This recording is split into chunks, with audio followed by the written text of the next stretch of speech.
Everyone is different, and writing is an art form that's inherently extremely personal, even if it's for courses. I think that's a good thing. While an institutionalized sterile voice can feel authoritative, if your team is small, like ours, the Appsembler Customer Success team, or you're teaching something that can only be taught properly by your company, the reason people are taking your courses is because they want to learn from you. Make sure that whatever process you build when you're creating your own courses focuses on the end result, your content being in your course, on time, in a form that doesn't add additional burden to anyone else working with you. Let's look at some examples of what I mean by this. I'm Matthew. I'm from the Appsembler Customer Success team, and I find writing in Studio easiest because I've got all the different component types handy as I work, and I can quickly drop them in, switch them about while I'm in flow.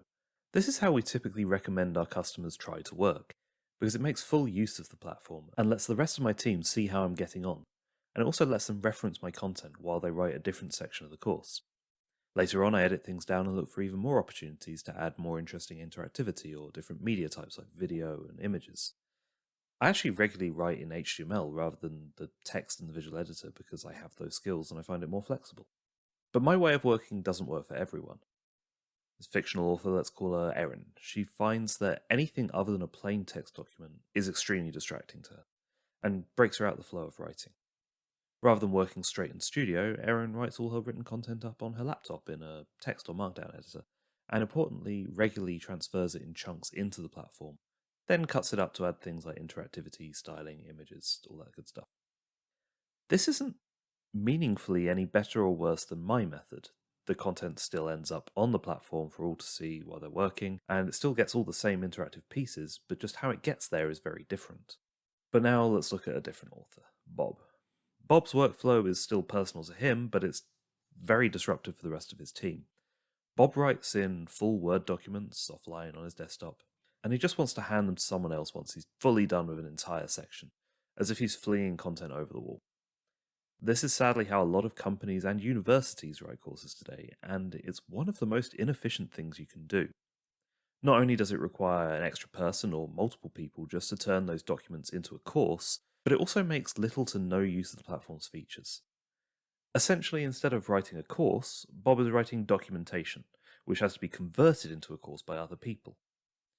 As I mentioned earlier, this is actually still a viable way to make a course because at the end of the day, people do it and they have done it for years.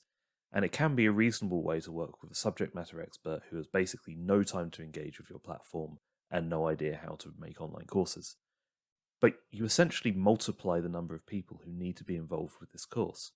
You've slowed down the course's production while you wait, and you're left with something that's probably not as good a course as it could be, unless those other people making the course are actually really good at their jobs. This is because at no point has Bob actually seen or thought about how the course is delivered on the platform itself. There's no real connection between the content and the learner's experience of that content. So what's most important when working out your processes for writing and creating your courses in general is essentially asking four main questions. Does my process interrupt my creative process? Does it take me longer than a reasonable alternative? Does it prevent other people from being able to do their part of the process? And does it have an impact on the quality of my course? If the answer to all of those questions is no, then you're good to go. The way you work is probably fine, and you just need to make sure you stick to that process. If the answer to any of those questions is yes, however, then you've got a problem that you need to fix. If you're a subject matter expert, you should always try to maintain your voice where possible. You are the expert that people have come to learn from, and you're already writing from a position of authority, but you have to function as a team and use the platform that you've purchased correctly. Find what works for you, consider the impact of how you write on the course production process, and write like yourself.